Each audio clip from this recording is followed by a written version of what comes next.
Hi, I'm Tim, and welcome to WatchYouWant.com. Thanks for logging on. Now, this is a site for sore thumbs. If, like me, you played yourself into virtual disability during the mid-90s on GoldenEye on Nintendo 64, then you're going to recognize this one right here. This is a mid-90s Bond-style Omega Seamaster Professional Diver 300 meters. A bit more deluxe than what Pierce Brosnan enjoyed back in the day, because not only is this one a chronograph, this one sports some refinements that Bond could have only dreamed of back in the day, including, notably, applied rather than printed indexes. You'll see from an angle they have a lustrous lume right around the applied luminova, and that little luminescent element in direct lighting is the applied steel index itself. Plus, this watch features another nice touch, the addition of a chronograph. Now, James Bond would have never enjoyed such on screen. As a matter of fact, and please, don't tell the Bond girls, but James Bond started with a quartz watch back in GoldenEye in 1995. That first Seamaster Professional 300 meter was in fact a battery-powered watch. It wasn't until the second of the Pierce Brosnan Bonds, The World Is Not Enough, that 007 finally upgraded to a mechanical chronometer. And that's exactly what we have here. All of the classic Bond elements are present. You have the blue wave engraved textured dial, you have that famous blue anodized bezel, the skeleton hands, the helium relief valve, and what remains one of the finest metal sports bracelets ever created, ever fitted to any watch. So all of the charm that launched, I don't know, 1,000 bleeding thumbs on Nintendo 64 and made Pierce Brosnan a four-time repeat performer as James Bond is here, present and accounted for, reporting for duty.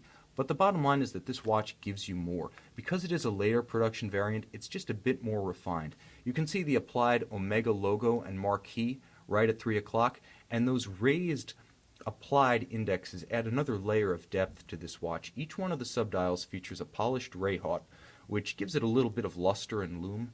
Not so much the glowing kind that you see at night, but the kind that the light plays upon in the day at an angle.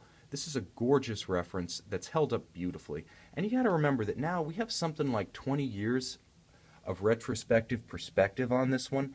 And you could say that of all the Seamaster Professional models since the 1957 debut of the model line, this has been one of the most enduring looks, having been worn from GoldenEye up into the Daniel Craig era of James Bond.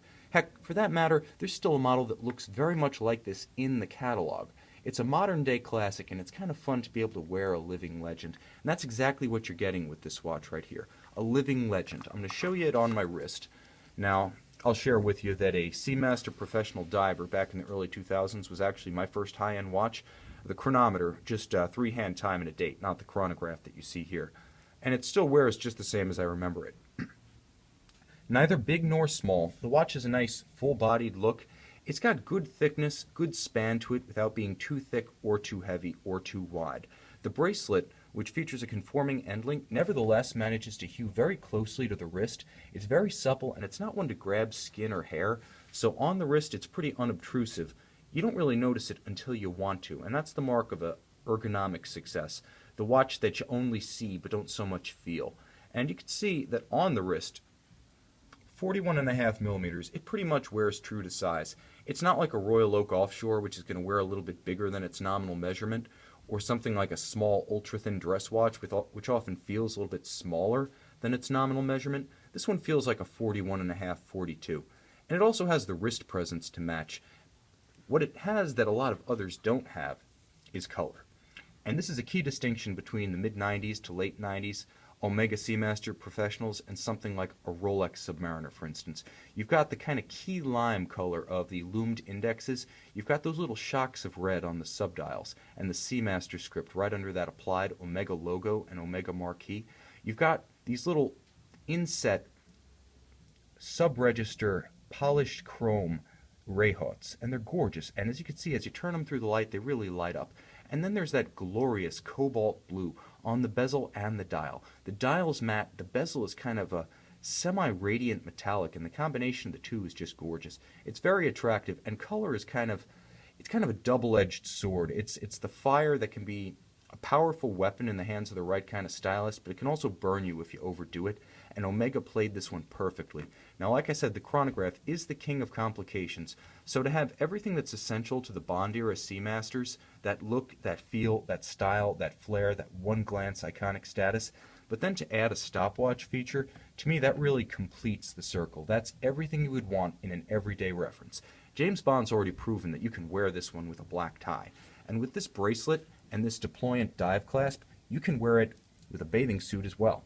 Now, the double trigger activated deployant right here, I'm going to show you it. It's one of the truly great, like, ingot of steel type clasps of the last 30 years. You open this thing up, double trigger, very secure.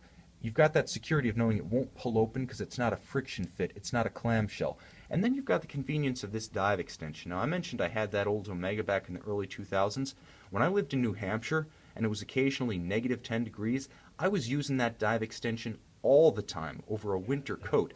And believe me, if you're up there, you're going to appreciate this feature and you're going to use it, even if you never see the sea, so to speak. Feels like the door of a 1985 diesel Mercedes-Benz, just like a tank the way it closes, and the bracelet attached to it is surprisingly complex and finely finished for a dive reference. Alternately polished, alternately brushed, it wears beautifully, and that little bit of polish really sets it off against the light, makes it that much more suitable for dress occasions. I feel that this reference right here, if it isn't already an icon, it's well on its way. This is one of those watches people will remember as a standout of its era. It's a watch that's already well loved and has a permanent fan base online. There's a permanent market for watches like this. If you're a collector and you like to rotate watches, this is a perfect candidate to have and enjoy, safe and assured in the knowledge that someone will want it after you. And if you want to hang on to it for the long term, again, like I said, this is a future classic if it isn't already a living legend. So log on to www.watchyouwant.com and check out this Omega Seamaster Professional 300-meter chronograph.